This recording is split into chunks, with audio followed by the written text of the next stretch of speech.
ইসলামী আন্দোলন বাংলাদেশের সমাবেশকে ঘিরে আপনারা দেখতে পাচ্ছেন যে সরোয়ার্দী উদ্যানে খণ্ড খণ্ড মিছিল নিয়ে কিন্তু আমরা দেখছি যে এক পর্যায়ে সকাল থেকে সেই মিছিলগুলো জনসমুদ্রে রূপ নিয়েছে। অর্থাৎ এখান দিয়ে সেই সকাল ভোর থেকেই কিন্তু আমরা লক্ষ্য করতে পেরেছি যে মিছিল নিয়ে বিভিন্ন জেলা উপজেলা থেকে যেসব নেতাকর্মীরা এসছে তারা কিন্তু এই গেটটি দিয়ে তারা প্রবেশ করছে, এখন পর্যন্ত প্রবেশ করছে। যদিও মূল পর্বটি মহাসমাবেশের মূল পর্ব শুরু হবে 2টা নাগাদ।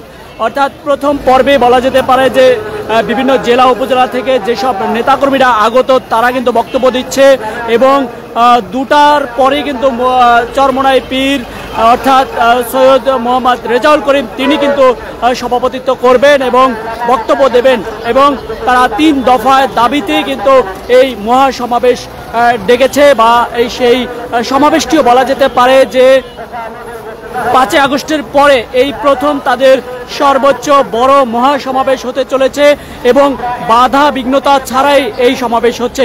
তারা বলছে অনেকেই যে এই সমাবেশ আমরা জীবনেও পারতাম না আওয়ামী লীগ ক্ষমতায় থাকাকালীন, অর্থাৎ নির্যাতনের শিকার হতে হতো, কখনো কখনো গাড়ি আটকে দিত, বিভিন্ন জেলা উপজেলা থেকে নেতাকর্মীরা আসতে পারতো না। তবে এবার সমাবেশ খুব স্বাচ্ছন্দ্যবোধভাবেই তারা নেতাকর্মীরা বিভিন্ন জেলা উপজেলা থেকে এসছে এবং নেতাকর্মীরা এখানে অংশগ্রহণ করছে। এখন পর্যন্ত কিন্তু দলে দলে আসছে, বিভিন্ন ট্রেনে, লঞ্চে এবং দূরপাল্লার গাড়িতে বড় বড় বাস কিন্তু ভাড়া নিয়ে তারা এই সরোয়ার্দীর আশপাশে বাসগুলো রেখেছে এবং পরবর্তীতে বিকেলে সমাবেশ শেষ হলে তারা কিন্তু চলে যাবে সেই বাসে করে এবং লঞ্চে করে। যারা বরিশাল অঞ্চলের এবং গোলা অঞ্চলের, পটুয়াখালী এইসব অঞ্চলগুলো যারা আসছে তারা মূলত লঞ্চ করে আসছে এবং তারা সেখানে যাতে বিকেলে লঞ্চগুলো ছাড়া হয় সেখানে চলে যেতে পারবে।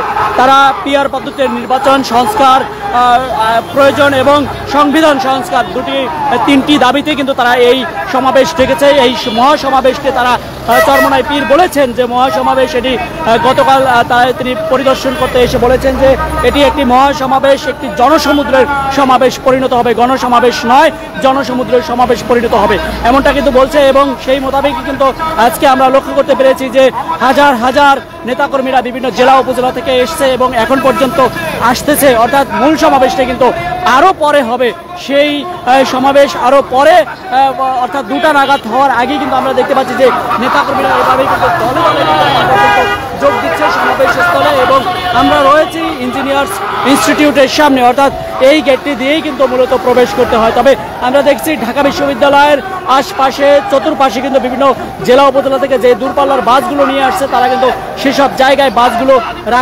রেখেছে এবং তারা হাত পাকার গেঞ্জি, বিভিন্ন ব্যানার ফেস্টুন নিয়ে কিন্তু তারা সমাবেশ স্থলে উপস্থিত হচ্ছে। তবে গুড়ি গুড়ি মাঝারি মাঝারি বৃষ্টির আভাস আমরা দেখেছি বা বৃষ্টি পড়েছে সেটিও আমরা দেখেছি। তবে সমাবেশ স্থল থেকে কেউই কিন্তু বৃষ্টির মধ্যে চলে যায়নি সেটি আমরা লক্ষ্য করতে পেরেছি।